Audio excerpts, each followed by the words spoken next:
Spinning, spinning, spinning.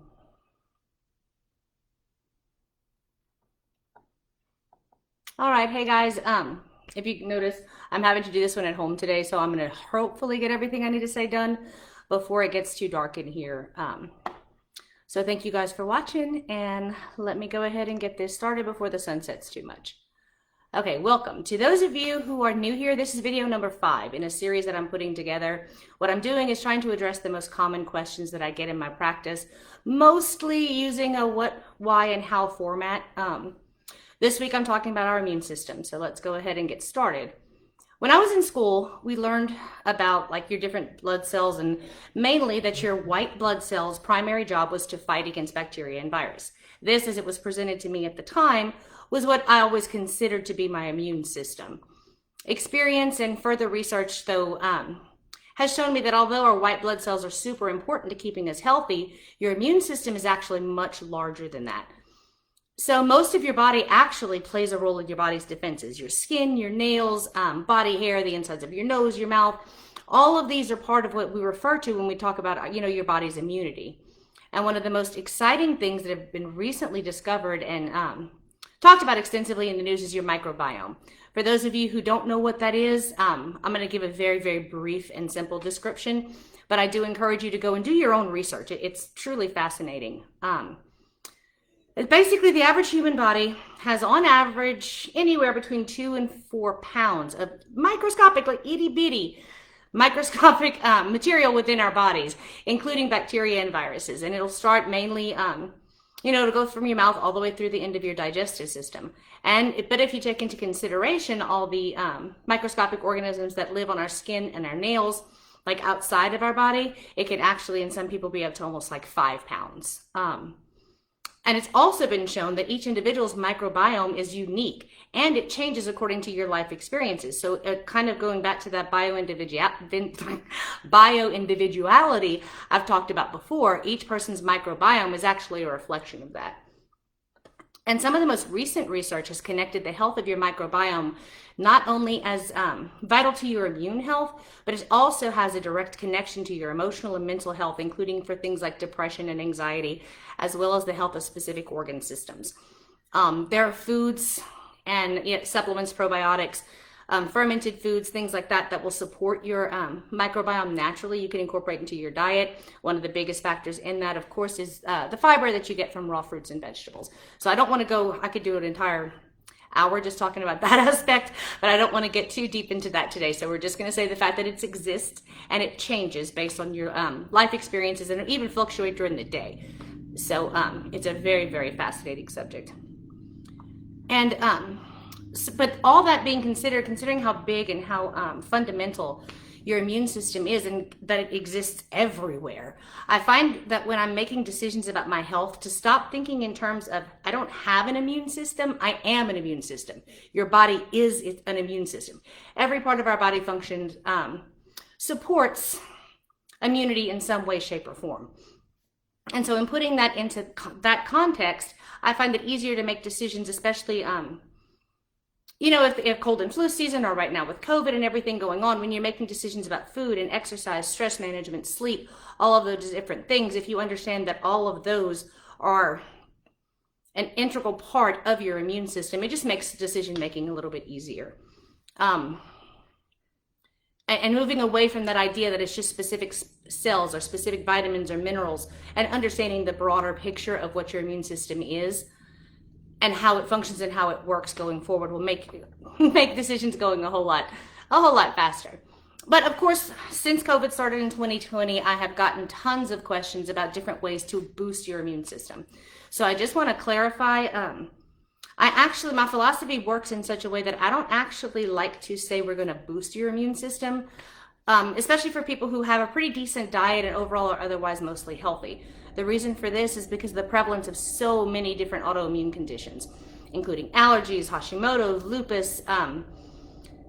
By just trying to increase or boost your immune system, you can actually make those things worse. Your immune system exists to work, and when it doesn't have anything to do, it tends to overreact. And so if you start to give it too much fuel, it's going to overreact to an otherwise benign situation, creating other secondary unnecessary issues. So I prefer to work with within the spectrum of supporting your immune system to have it adapt very efficiently to whatever happens to be going on in your world or in your brain at the moment, excuse me, rather than straight up boosting your immune system. And part of that is your immune system changes constantly. Your immune system and your body and everything else reacts to everything that you see, everything you hear, smell, touch, yes, and even what you think and what you feel. There's a direct correlation. Everyone kind of understands and knows that stress and depression and those kinds of things do have a real impact on how susceptible you are to getting illnesses. And so everything that you think and feel, along with everything else that you interact with during the course of the day, have a direct impact on your immunity. And there's also things that maybe we're not even aware of, like cells that aren't formed quite properly that you might have just kind of floating around in there. Your immune system, if it's in the best condition it can be, will naturally react and take care of those things on its own. So what I much prefer to use are things that I kind of fall into what's considered an immunoregulator. These herbs work kind of almost like your body when you're working out. It ensures that your immune system is awake and in tip-top shape and able to react and do what it needs to do, but rather than on constant high alert or overreacting like you would consider like a 4-year-old after a couple of cups of coffee. So just to kind of move on to specific herbs for this, one of my favorites is Rishi Mushroom. I like this one especially for anyone that works in the healthcare field. It works by strengthening your white blood cells. Now, just to clarify, it doesn't produce more white blood cells. It just strengthens the one that your body's already naturally producing. It also has been shown to reduce inflammation, which especially if you, pretty much everybody has some degree of inflammation within their body in one form or another. So I really like the Rishi Mushroom for that respect. Another one is this herb called Astragalus. It's a great herb that supports kind of the up and downs of your immune system that happens during the course of the day.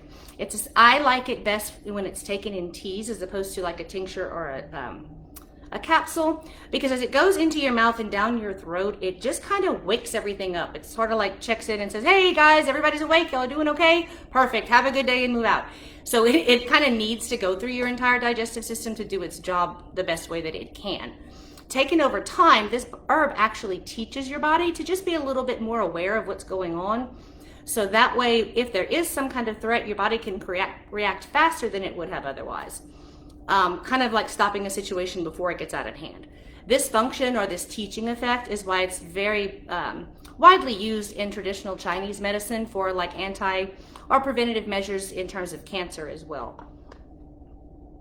For seasonal situations, like if you're going to go, like, it's getting to be fall or the beginning of school or however, whatever else is going on in your life and seasonally, that you might feel like you want to strengthen your immune system a little bit. I use a combination of several herbs that just kind of help keep your immune system in shape, but also support your stress response and promote healthy digestion.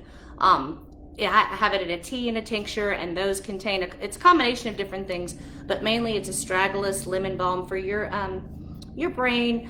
Tulsi is just an overall good adaptogen to have. It's also called holy basil, and then peppermint for your digestive health. There are some more intense immune boosting herbs out there, such as echinacea or golden seal. I have used them myself and with clients in the past. I just reserve those for clients or situations where for whatever reason your immune system may be compromised or weakened for some reason. But even then, I prefer to use them only temporarily while we work together to kind of get your immune system more sustainable on its own. As always, I know this one's quick. I think I'm running out of daylight, but please feel free to call, message, or text me with any concerns or questions you may have. And if you want to, just leave some comments below. I'll respond there as well. Next week's video is going to be on the 25th at 2:30 Central Time, and that one's going to be headaches. I know it's a pretty broad topic, but I'm going to try to cover the basics of the different types of headaches, why they happen, and what can be done to kind of treat and, more importantly, kind of prevent them from happening in the first place. So thank you guys so much for being here. I appreciate your time, and I will see you next week.